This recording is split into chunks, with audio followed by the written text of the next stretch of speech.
Well, welcome to the channel. Today's video is titled Why Your Instincts Are Killing You. So we all have instincts. All animals have varying types of instincts, and humans have instincts. Now, the difference with humans, obviously, is that having the intelligence, having the civilization that we have, having the socialization that we have, means that the instincts that we do have can be very mixed in terms of how they actually come out at the end of the day. So if we get something like a reptile with a very primitive brain, its instincts are much more obvious. It just wants to eat. It'll hide, wait, eat, warm up in the sun, and that's pretty much the extent of its ability to think beyond that. Whereas a human, we can obviously think well beyond just the basics. But those instinctual drives and those hormones and the whole situation that we have going on there still drives and underlies so much of the behavior that we have. And so what we try and do as humans is to overlay these basic instincts that we have to do certain things with both civilization, as in law and order, the rules and so on that we have, as well as socialization. So from when you're a little kid, and if that little kid is doing something wrong, or you try and mold their behavior to be a respectable person in the society that you live in. But that doesn't change, and you can see it when you get a small child, and you can see when they're running on that instinct. When a newborn comes out, it just wants to eat, it just wants to sleep when it actually does sleep. It just wants to do those things that are instinctual for it. And so when we become adults, we often think that we are beyond this. We often think that we are so good at this civilization thing, we are so good at this socialization thing, that these instincts are no longer a part of our lives. And the trouble with this is that it means that often we are ending up giving into them far more than we want to, because we ignore them, because we refuse to accept the fact that they are driving our motivations and pushing us towards certain things. And so we can always overcome this with some level of socialization, and some level of discipline, some level of mental ability, willpower, and so on to overcome it. But if you look at yourself when you are hungry, if you look at yourself when you're tired, you'll see where those instinctual drives come out significantly more. And so what I mean by your survival instinct killing you is that what drives us to survive in an environment that existed when humans evolved is an environment that no longer exists.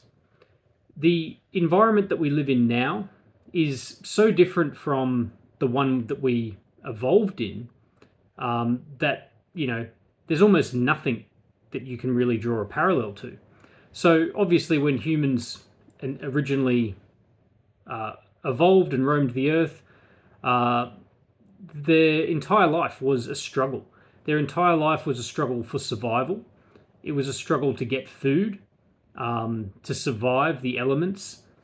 And the idea of having abundance, the idea of having too much, the idea of having to make a choice between one meal over another, those were things that people never had to deal with.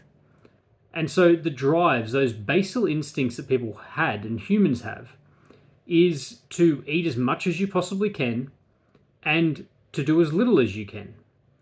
And so when we look at exercise, when we look at movement and why it's so difficult, people seem to forget that in many ways exercise in the past was something that made very little sense. Why would you waste energy? Why would you waste calories on something that when it's really hard to get food?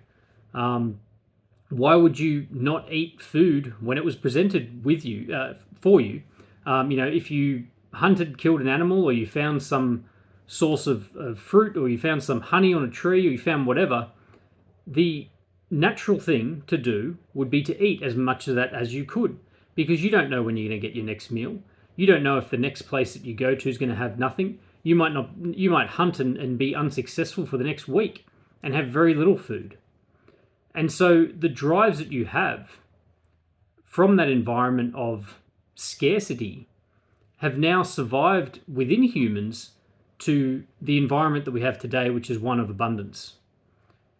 And this is very, very difficult for most people to deal with, because now we have to do things that are somewhat unnatural in the sense of they go against those instinctual drives in order to actually maintain and build the health that we want with the modern context that we have. So because we have such an abundance, because we have food options everywhere, we have to now make choices, and we have to now try and do things to stop ourselves from eating too much. And this is a very new trend. And it's so new, in fact, that even civilizations throughout history rarely had to deal with this on a large scale. So there might have been, a handful of people who had that ability to access food, kings and the super wealthy of the old civilizations. But the average people back then was still far too poor, and food was still far too difficult to produce in vast amounts, so that scarcity was still a thing. It's only really in the last, 50 to 100 years where food has now become so easy to produce in comparison to what it was. Food has become so processed, and food has become so incredibly widely available and manufactured in perfect ways to ensure that it heightens absolutely every sense that you have. That is absolutely so easy to consume in huge quantities, amounts of calories that people would have dreamed about even 100 years ago. So what this boils down to is that if you allow these instinctual drives to push you towards certain things, then you're going to suffer as a result in most cases. Now, some people, they find that in the modern day, their drives still work in a way that doesn't lend them to too much. They don't have a huge appetite. They're quite comfortable, saying no to foods when they're presented. But that's the rare case. That's the minority. The vast majority of people, and I've seen this through my 10 years of coaching people, and me personally being in this boat myself, the hunger and the ability to eat food when it's presented, and the difficulty you have with saying no to nice foods, means that it's a prolonged struggle. So the first thing you need to understand in overcoming this is accepting that those instinctual drives still exist within us. It's, taking notice of when you get home from work, say, and you haven't eaten much in the day, that ravenous hunger that you might have, and how you're much more likely to then go and just raid the kitchen and eat whatever you can. So recognizing it is very important. And then obviously trying to put things in place to make your environment less abundant to your senses in the sense of food.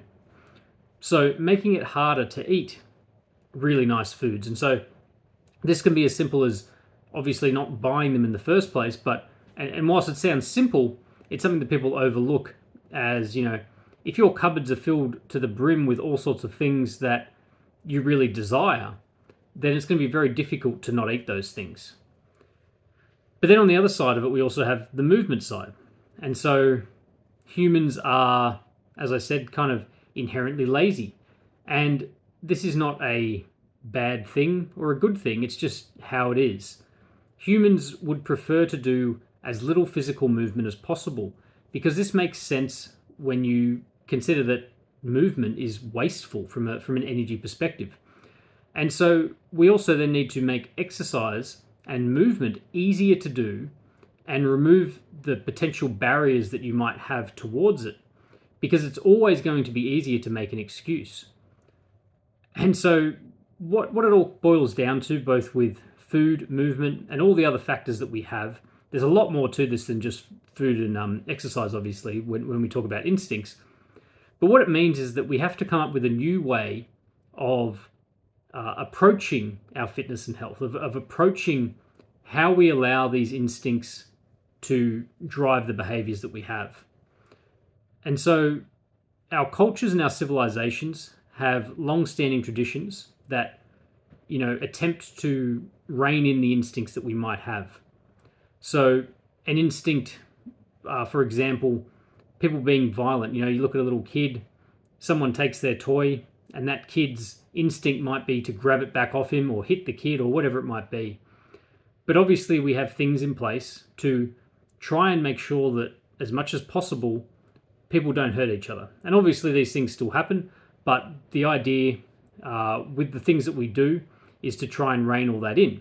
But those things have been around a lot longer. Law and order and all those attempts to stop that sort of stuff have been around for centuries.